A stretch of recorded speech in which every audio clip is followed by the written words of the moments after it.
even the Moskov works really well. And by the way, that Moskov play, I believe that was against Geek Fem, right? Where he was surviving with a... I know, right? So why not just use it? It works against Geek Fem. Did mention it against the Joy as well. You can have self-peel. So, all right. I think immediately from the second game, if you've seen how Coach Keskut operates, there's going to be some changes immediately. Yeah, I do wonder though. Again, with so many options, sometimes a blessing could be a curse in disguise. With so many potential options as far as which role you want to prioritize, which one is Keskut going to be focusing on, right? Yeah. And I do wonder if there's going to be any particular plan for Dairon and Edok, because I think that particular combination with the Roman EXP being so important for RRQ, the synergy between the two has to be really, really good. I think more so than just like what lane opponent they go to. That's true. Now, you're gonna prepare as we go to the drafting phase presented by the official smartphone, Samsung Galaxy S25 series. Sorry to cut you off there, Colius. Do you have a point to make? I think it depends on the heroes, what kind of momentum heroes that they want to pick right now. Especially if Darren is using like Pobius again, maybe it's gonna be different gameplay that they can play right now. But if Darren is using like Hilda, who can disturbing the enemy's jungler for the early game, it might be worse against Gigvam if Bakis is using the assassins. Yeah, indeed. I mean, the Hilda is obviously the bread and butter if you want to try to disturb the assassin, and they will ban out the Joy. Is disrespect warranted? But the other cat is open. Harris is open. So you have to pick, two poisons at the same time. I think this should be an easy Harith, right? You want to go for a chip first, maybe? That should be an option, but it hasn't been working for Beloyski. It only worked. Oh, never mind. Whoa. Was that banned in the first game? Yeah. RRQ banned on the first game, so that's why Geek thinking about like picking the Suyo on the first pick, because if they not pick the Suyo, RRQ might pick the Suyo on their first pick. Oh boy. But right now, against Suyo, Maykets, are they gonna use the chips? I don't know about that. I think chip is free. Loyi is free. They go chip Loyi? Is that a possibility? Onyx? What? Onyx can pull it off, but Onyx in a way are built kind of different. I think it's a tall order, but RRQ, they've been experimenting with some crazy picks, but no. They go back on the Sushin. Oh man. And the Gatot Kacha. Oh, is this gonna be Geek Fam with the Loyi chip? I mean, Beloyski loves the chip. A boy plays a Loyi as well. In the previous game, he was playing that as well. I think it's still gonna be a Badang again. And they're gonna still save the mid lane for the second phase, just the way they usually do, man. I don't know why. They always save a boy's pick for the last pick and left him with like crumbs, But they gotta have a different approach here, I guess, because never mind. It's still gonna be the Harith consistency.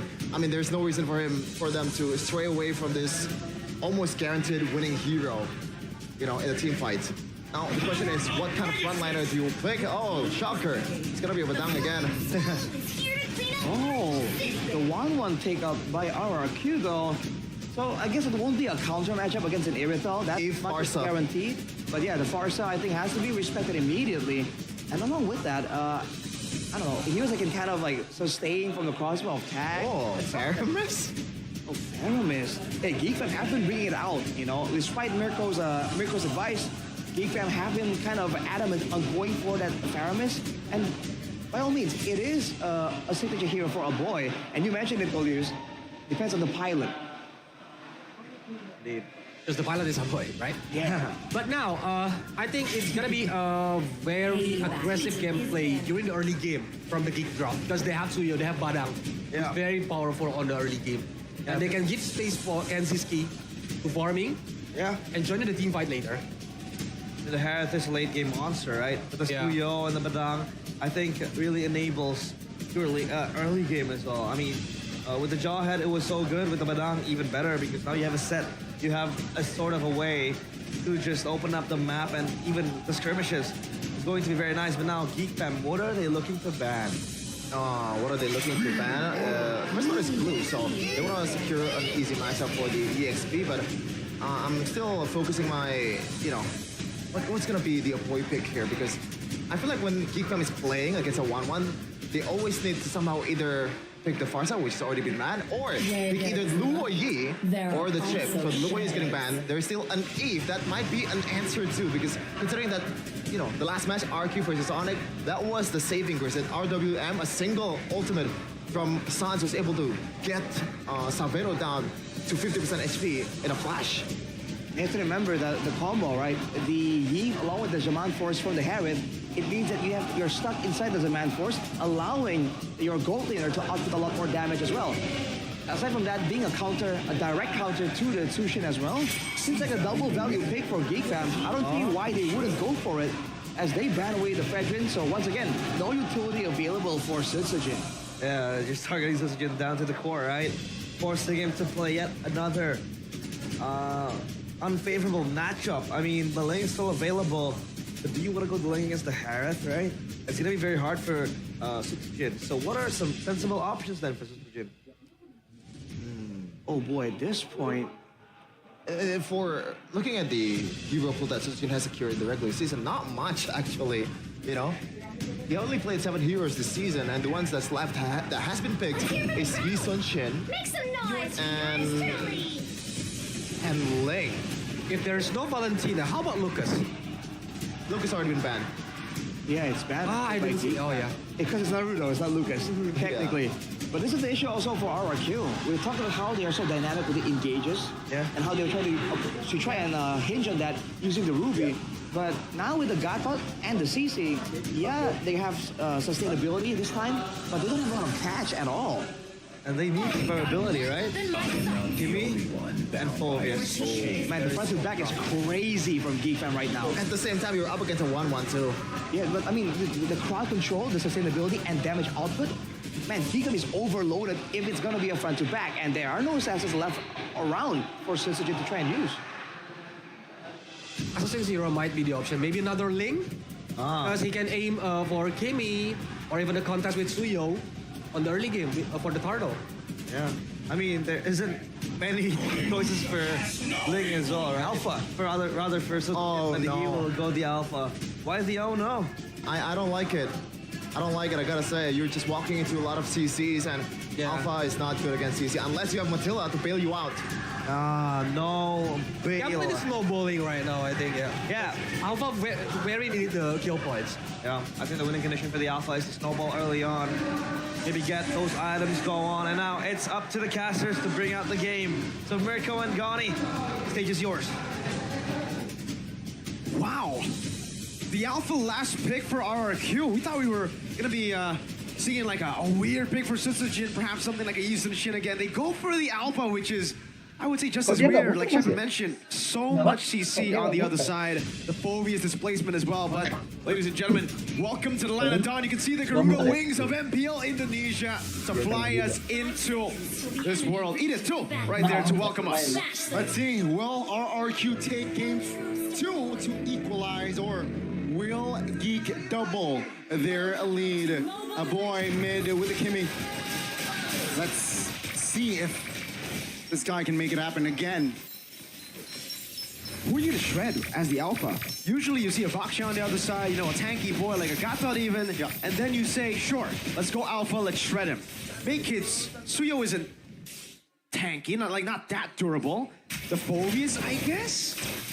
Kanziski already struggling up top in this 1v1. 1-1, definitely favored in this battle, in this matchup. Pull yourself together as usual. Nothing too crazy. 2 bargain hunters though for Geek Fam. And 2 inspires too. Beloyski in the mid lane. I actually thought it was gonna be the Zosk for a boy. They went for a more meta pick. Yeah, it seems like they do not want to take that risk just yet. Genji though, great spot, right?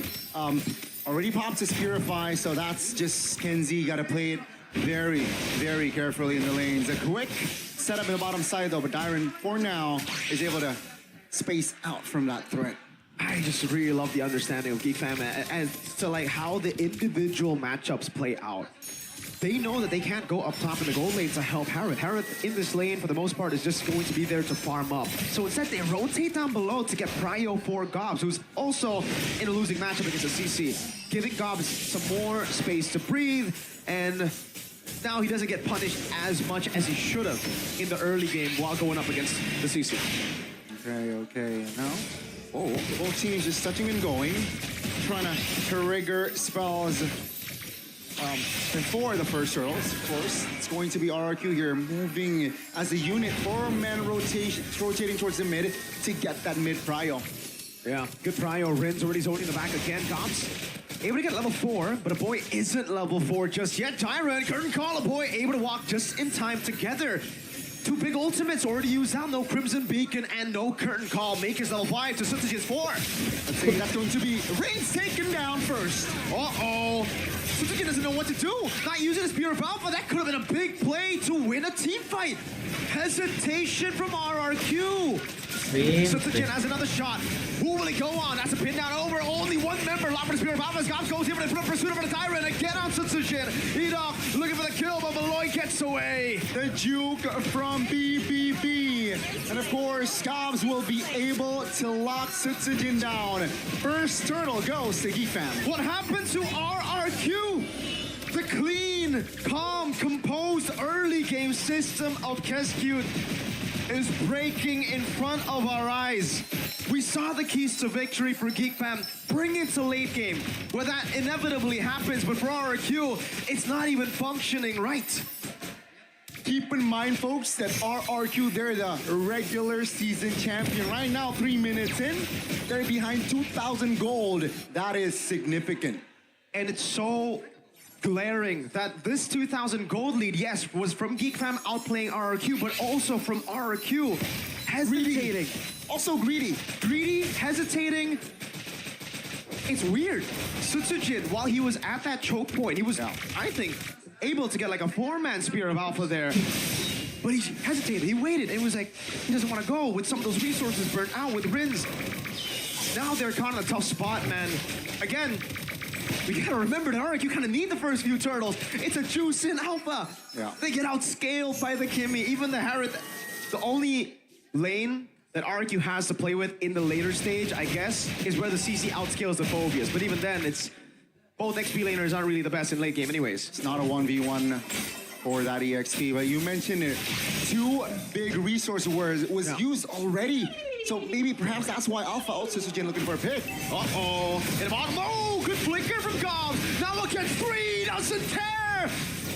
Sutsujin gonna be taken very low. Gobbs is going wild. 3 members. And now Makins is in for the cleanup. Wants to jump in. Will be able to go for the Soul Sever. Taunted out by Edok. But he's gonna go. Astaga. That's going to finding the mist crack.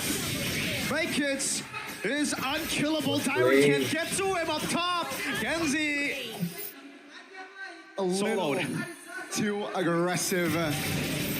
No purifying. Yeah, Toy was able to find the solo. That's big for RRQ, considering Toy will be crucial entering the mid, entering the late game. So perhaps that's their only saving grace for now. Still though, 1,500 gold lead secured by Geek Fam. Second turtle is up. Geek Fam has the momentum, but Alpha, remember, with the Spear of Alpha, can definitely turn things around. Good take there, Riz. Uh-oh. So low as we get the fight started. He has already used the Crimson Beacon earlier. A boy wants to go for the chase again. Ida holding on to the turtle. Sutsujin. Oh, pin down. Beloyski with a set. No follow-up yet. Ida looking for the taunt again. Sutsujin still on the turtle. Making the color. Toy won't be able to get in close. Beloyski with a pin. Spear of Alpha. That's beautiful. Steal. Geek Fam, the wheels up for Beloyski. Uh-oh. Toy Toy. obliterated by the Synchro Fish and RRQ. What's happened, bro? Away again. This is looking like a stompy stomp. The Kingslayers are eating up the Kings of Kings. Oh, my Lord, Rins. Hey, Geek Fam, they were able to find the right angles, pressing the right button in that second turtle take. And RRQ again being in the back foot. Oh, my Lord. Suyo, 1,500 gold lead. That's not a good sign. No, it's not a good sign when you go Spear of Alpha and you get out-traded in the 2v1. Make it. He is Sasuke in this game, man. Unkillable, 3-0-3. I'm not talking about the guy who ran from the Leaf Village early. I'm talking about late game Sasuke, man. Like when he was Shadow Hokage and stuff. Yeah, keep in mind as well, Maker's level 11, Sutsujin level 8. 3 level difference. Oh. 6 minutes in, almost 7 though. let's see RRQ. They are just playing for toy. That's going to be the script for RRQ. Who's gonna get to a boy? I think, oh, Lancer Flare. Spear of Alpha flicker out. Jin, no Spear of Alpha! Goes! Jumps into the back, making for the chase. Jin, gun down, a boy! Gets a Sky Piercer. RRQ are in shambles. Oh my, Geek Fam. Their execution on this game has been almost flawless. And Kenzie, sure, he was taken down earlier with the solo, but seems like farm-wise, not too shabby, not too behind if you compare it to Toy. So let's see. It's going to be Geek Fam now with the mid-prio. As the inner turret bottom side has been taken down. Oh, this is not going to be a win. Purify out already. 2v1. Edok is once again in a position where he has nothing to say about the game. You put him on a Gato Kacha again. This goes against everything that we've been talking about. RQ's strengths. They basically said, nah, we don't need it in the playoffs. And they really do. Turtle, perfect for Geek Fam. Oh, this is going to be tougher as we get into the mid game. Jakarta International Velodrome is silent, ladies and gentlemen, knowing that, again, minute 8 RRQ behind 5,000. Let's see, 2 items for Toy. Once he gets the 3rd item, I feel like, okay, RQ can definitely get creative, and I think they need to get that creative play ASAP. Geek Fam, all they need to do is just stay solid, keep it tight. They should enter the late game later on with a healthy foundation. Sigani, I don't even think so. I think 3 items still. RQ won't be able to really do much. This is a tanky lineup again. Now that they're so far ahead, even tankier for Beloyski and Gobs. You jump around like that, Gobs is gonna shoulder bash you, Gobs is gonna displace you. You're gonna have to use skill 2 for someone, one of the CCs, and they have overwhelming CC, as Shepard pointed out. Traction Pulse, Immobilization Field with skill 2 of the Kimmy again, and then Make Kids with a Blade Surge, Phobias with almost everything in his kit. Last but not least, with the Badang. 1 skill 2 from 1-1, you try to fly and then you die. Beloyski up top, Traction Pulse from the Rins. He doesn't go for the Crimson Beacon, he does in the end. But he loses a lot of HP. And RQ can't even trade with the Alpha. Now they go on to Gob, 2-man Dark Wave. That's it. RQ trying to position themselves very, very carefully. Also as Geek Fam, same. But the mid here, at least RQ, they have cleared their wave. So as it stands, 9 minutes in, even though they're behind 6,000 gold, their mid turret still stands. 5,000 gold lead, Lord number 1 spawning into Land of Dawn, ladies and gentlemen. The Fallen Kings might fall even deeper. Heck, the AOG just to defend a turret that will fall anyways. Geek Fam, they put RRQ in a position very desperate already in the 10th minute of the game. All Geek Fam needs to do is just stay strong, you know, don't blunder, don't overextend, and let's see here, it's okay, eventually the mid turret falls, RRQ now, trying to defend. Oh, God! They get with the Dark Wave, Beloyski with the 8, crossbow up tank, 3 items, win cons all around, but it does not matter! The Kingslayers are on the Kingdom doors.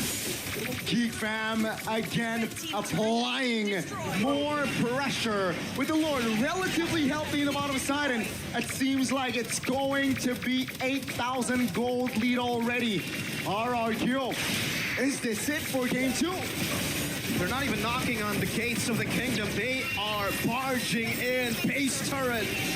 Taking down a boy up top, flying away already. Edok, chunk to half. Oh my god. Lord touches the bottom side of the turret. RRQ now, they can hit the reset button. But Geek Fam, they are satisfied already.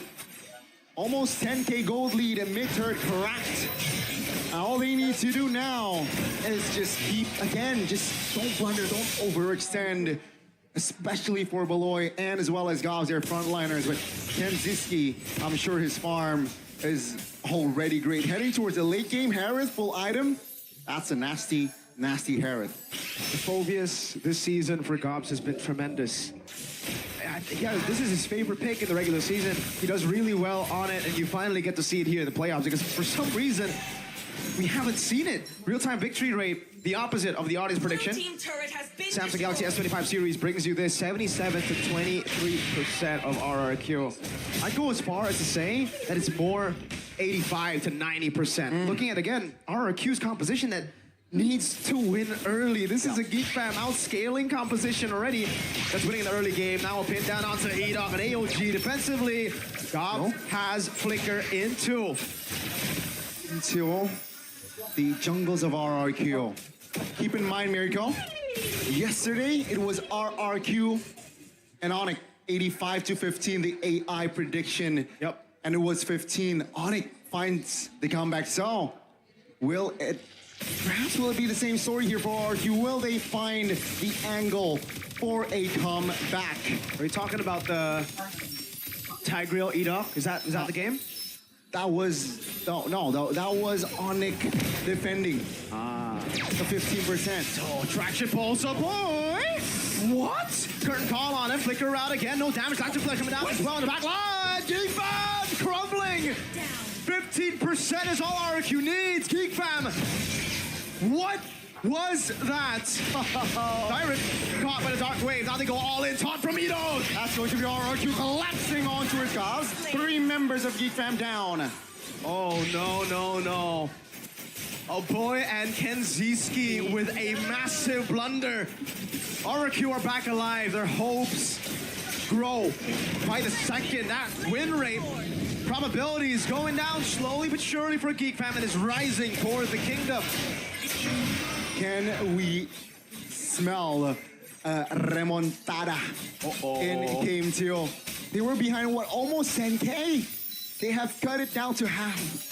Sure, Pariah, it's still a Geek Fam, but that was a warning sign. Geek Fam cannot do the same. Prince! Oh no! Back to back, it was a boy, and it almost seemed like it was destined to happen to Rins. Hey, yesterday Rins did the same with the Selena against Onyx. Being in the mid, overextending, got punished. And it seems like that habit, right? That staying in the mid habit needs, again, it's just cutting all the momentum that RQ is trying to look for. And just like that, the chance of a comeback grows slimmer.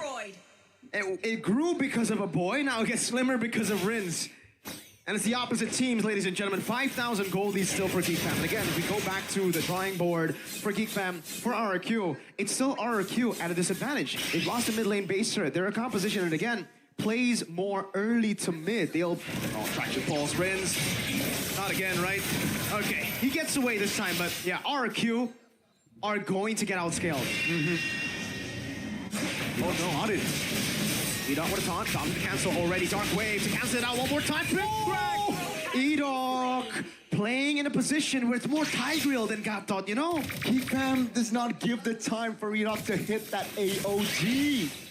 Oh my goodness, the chain CC was tremendous. That was too much. Realistically, Gani, what would the Gapdot do with a flank? Like, that's a Tigreal move. Yeah, it's now 5v4 now. 10 seconds though for Edok. Without Edok, I don't know, Suzuki with the Spear of Alpha. Oh, whoa, Winter Crowd. Crossbow time popped in, able to keep the Flicker out. Oh boy, gonna be locked. Oh no, Toy in the back, Gobs. That is Gobs doing work. Winter Crown from Gobs, tanking the turret again. Now, turn not tank properly. A boy falls. Somehow now mid lane, make it! Blunder over blunder, RRQ. Slowly, Kenziski with the man force already. Jumping back and forth over to Suzuki. Spear of Alpha, but Kenzi's still free. He is dancing in the dance floor. He finds a double, but couldn't find the connection for that third kill. Tyrant shutting him down. So slow from Geek Fam, and then it turns out it was just the calm before the storm. They decided to dive in all the way without getting the base turret. And it costed them. RRQ again have another chance at coming back in this game. Geek Fam gotta be careful. They did this against Onyx. Kyrie got a Maniac and it was over. My goodness, my goodness. Now RRQ, they suddenly have Pariah. Is this a big gamble though? Traction pulse, immobilization, a dive into the back as the boy is able to reposition, but it's going to be engaged on crossbow tag. We'll be ready, make it! That's going to be Make It connecting on towards the Lord, but that's going to be Toy actually surviving Sejin. Uh-oh, blunder, AOG, Make It's locked down, you get the Lord, but Toy gets the shutdown. Sejin able to survive, 3 members down, only Kenzie and Beloy left to deal with RRQ. The Lord is going to be irrelevant as RQ. They have committed 4 bodies in the mid. The push will not come to fruition. 10 seconds on Gobs. RQ looking to get what they can. Tier 2, I think, maximum, maybe a base turn maximum actually now. Defense have proper avenues to keep this game alive. Kenzie's got to be careful though. Base turret in the mid lane falling, away from the bottom lane for Geek to play with. Played slow, but RRQ have dealt with everything. Now it's more of an even game. It's down to even. It's just an outscale. It's just, again, those little mistakes that can turn the game around one more time.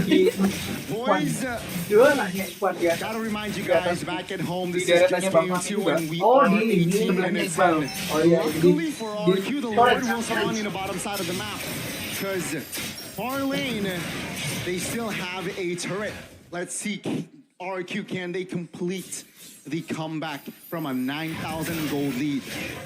You'd really be thinking that RRQ will be in the position where Geek Fam was, and then Geek Fam will be the ones to pull off a comeback. As you know, we got to 16, 15 minutes, but it's the opposite. It's Geek Fam with the early game, RRQ with the late game. Despite the very contradicting compositions. Let's take a look at the items here. Full items for Toy, he's gone. Berserker's Fury, Rose Gold Meteor. Everybody's at full at this point. Really comes down to how they position, how they're able to play the far lane, and how they'll eventually item swap for the outplays. All right. It's going to be RQ now. Just holding on. They have the gold lead. Some say at this point, gold lead does not matter. Irrelevant.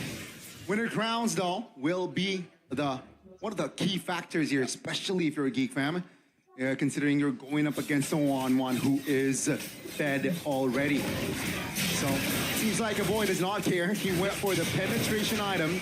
Let's see, with this Divine Wave, can he do damage? Oh, that's a concealed play. And it's onto a boy who has to be careful, will be able to just get out. Beloyski caught the current call already. Traction pulls over the Tyrant. Beloyski tried to go over the pin. Lantern Flare zones him back. 17 seconds for the Evolved Lord. Conceal. Beloyski jumps in to Jim Nolan over the back. Riz with a Crimson Beacon. BBB, and that's going to be collapsed by both teams. Toy now coming into the instance of Gene Mortati getting top. No, he gets away. Beloyski now caught in the top spot. AOG Locking a boy down, and that's going to be Jakarta International Velodrome roaring. Silence to the loudness that we would expect from an RRQ game. Blaze Surge, a taunt landed. Make It's the only hope of a steal goes down. RRQ don't go for the Lord. They will try to go for the end right here, right now. They have Harith. Can Kenzie pull a defense? No Purify. Shaman Force is online though, is active. Gobs needs to do some crazy stuff. Kenzie jumping back and forth. No Purify all the way to the back. Again, but the mini waves will not be utilized. Gobs can deal with it. That was a mistake. Gobs jumps in all the way onto 5. Crossbow attack and a bit of crown, and he saved the game. He got the clear. Toy RRQ. They wipe Geek Fam out, but they don't have minions. A boy, Beloy is up. Uh-oh. Let's see. A boy with a fraction pulse. Initiation in the back. Beloyski with a fist crack already. RRQ go straight for the base, and somehow the Kingdom equalizes. They stabilize in a best of 7. The Kingslayers pushed back.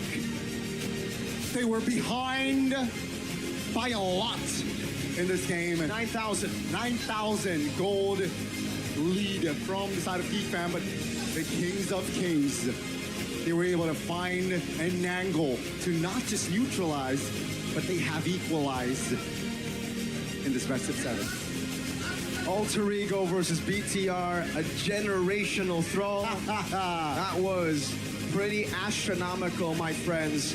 9,000 gold lead, a boy decides to walk towards RRQ, flying past the wall, saying, "Hey, what's up, yo?"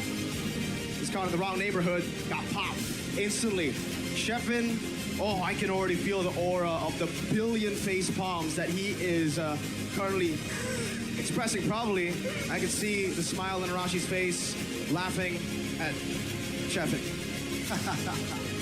But yeah, I mean, what a showing from RRQ. They were unfazed, and this was perhaps like the real turnaround, right?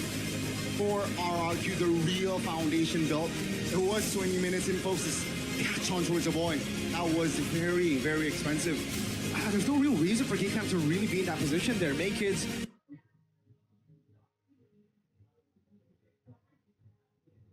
I would say at this point he tried, right? He had to try to do something there. The main mistake was, why would you fight with a conceal there when you have the far lane? Well, not far lane, but you have so much more to play with. Wave down below was pushing in. Time was with them, but RQ wasn't. They wanted to fight, and now we're gonna send it over to the panel to dissect that.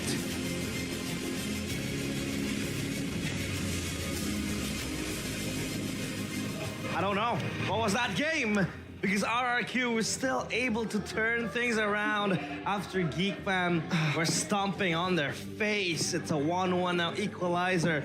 But I can't really process what was going on in that match, in that game. Yeah, I thought it was a 2-0, but when RRQ do the kiting game, when Toy is like always flying at the right place at the right time, and oh my god, the AOG, man. He got a lot of momentum using the LG. Yeah. That's when RRQ got come back. And Rico was saying this again and again, like, they have the early game composition, but they took it to the late game and won. Look, I'm all for RRQ winning, right? But to quote a certain caster from Indonesia, what the heck did we just watch? Yeah. What was that? You know what's that, Arashi? I'm sorry, no disrespect. That was a mid-off between a boy Mid-off? and also Mr. Rince. Yes, they're mid laner for the first part, but they were mid throughout the whole game. Rince was scoring in the early game, but a boy said, I could do better. So it's the battle of mid. The better. It's the battle of mid. Yeah. Look, there's a very wondrous look on Mirko's face as he passes by here. He was doing the same way we are. Man, it's just Geek Fam, they didn't have to do a lot of those crazy plays. They had to play it calculated, and I understand they want to get a bit of an advantage, a bit of a guarantee, instead of risking it against RRQ. I think, yeah. But brother, every single time RRQ were 50-50 for a Lord, the history is they don't do so well. So why was Geek Fam concerned about that, going for a fight, and then getting counter-engaged by Enoch?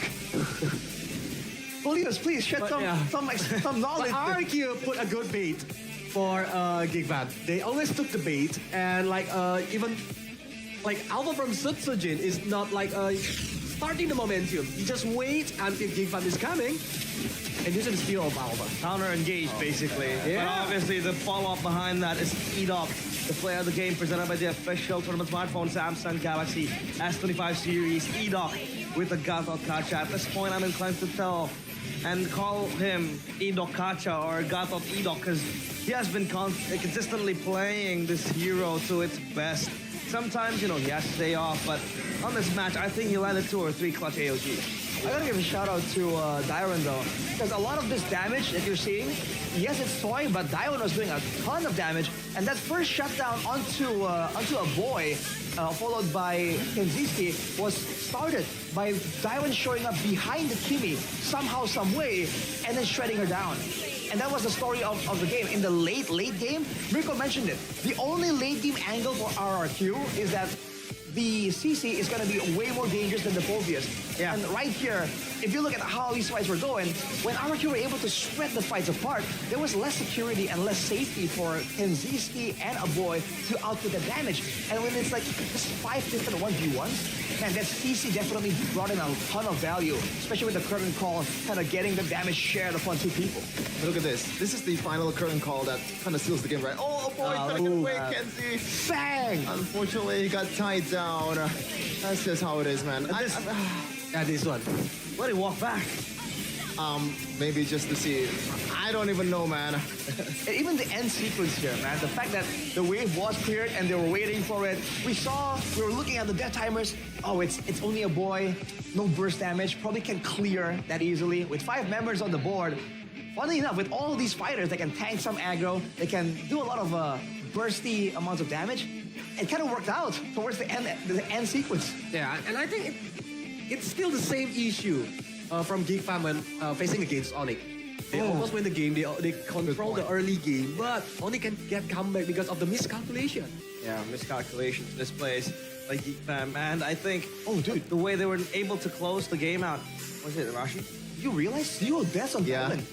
My As a guy, PC. in a game like that, considering his positioning, diving in the backline and all that, that's what I'm telling you. Like, you gotta give a shout out to him. Look at the damage, dude. He did almost as much damage as the 1-1. Dude. DK for the CC. I think Aboy was ahead of him, and also Kanziski. I mean, that is what we expect from a late game Harith. But the CC, why was it able to work in a composition that has so much catch, so much dive? I mean, in the Phobius, in the Kimi, and also in the Badang.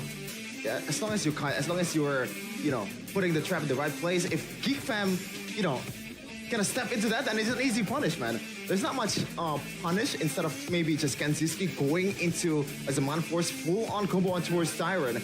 And if he builds that Radiant Armor and the Oracle, it's gonna help him to sustain the fight even longer. And there's a lot of juicy targets as well. As Arashi mentioned earlier, Gobs is on a Phobius. It's gonna fall off, like it or not, against ACC. Even Beloyski, there's a moment in the top lane where we got chased down towards the inner turrets with a single curtain call combo towards Beloyski. It was like almost a single combo solo kill to a Badang with an anti-cuirass. I don't know what to say. Oh boy. That was the game, obviously. I mean, I don't know, man. I think we probably have to get some more insight onto this match, man, because the early game by RRQ, it really wasn't the way to go, man. Yeah. But then the late game from Geek Fam, so hey, I guess it's a perfect match, dude. Somehow. Do we get Keskut here? Interview him? Cascade? Yeah. I would love that, dude, because I have no idea. Right. Usually I can kind of see the vision, kind of, Yeah. the intentions. But right now, this match so far, I'm just drawing blanks. That's why if I'm being RRQ, I think I'm not satisfied with this Yeah, for sure. game. Even though RRQ is winning, but they need to fix the early game because from the first game and the second game, they always lost on the early game. Yeah, it's what we call an ugly win, basically. I mean, a win is a win still. Yeah, it's slugfest, snooze fest. I don't think that's a snoop. It wasn't, yeah, obviously, because the action for, it was back and forth. There was constant action happening in the Land of Dawn for that one. That's 1-1 now for RRQ against Geek Fam. At least RRQ were able to fight back. But the Geek Fam, though, I think they have to learn to stop and try to just close out the games. Chef Fam, this is your team.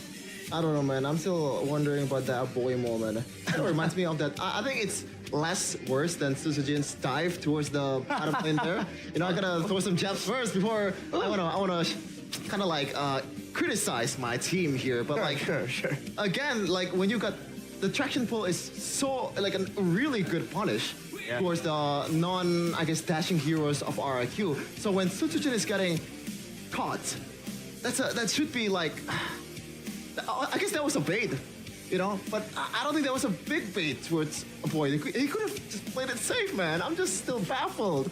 I don't understand. And you're seeing that being a common pattern, by the way, for RRQ. Just saying, so far, a lot of times whenever they draft out a composition, everyone seems to have some kind of dash, right? And we talked about the importance of distance management, especially with when Onyx was giving a masterclass in doing that. RRQ, they seem to have a more aggressive style where they don't really keep you at distance. They let you get close, and then they just jump out like, yo, what's up? Get away from me, bro. I can't let you get close. Surprise. So, I don't know, man. So in a way, that's not really a good plan either, right? It's like a reactive, immediate. Instead of I'm concerned about goal use. Instead of keeping my distance, I'm like, hey, and you're like, what just happened? You gotta be nonchalant. What's that about? Yeah, you gotta be careful. It's just confusing, They bro. play very reactive, right? Yeah. Almost too reactive. Yeah, they did not have any engages. And what's the objective? I don't know. Right? To win. I guess. I guess they can figure out later on. But as of now, we're gonna catch our breath because outdoor, there'll be Alyssa waiting for us. Alyssa, what's up?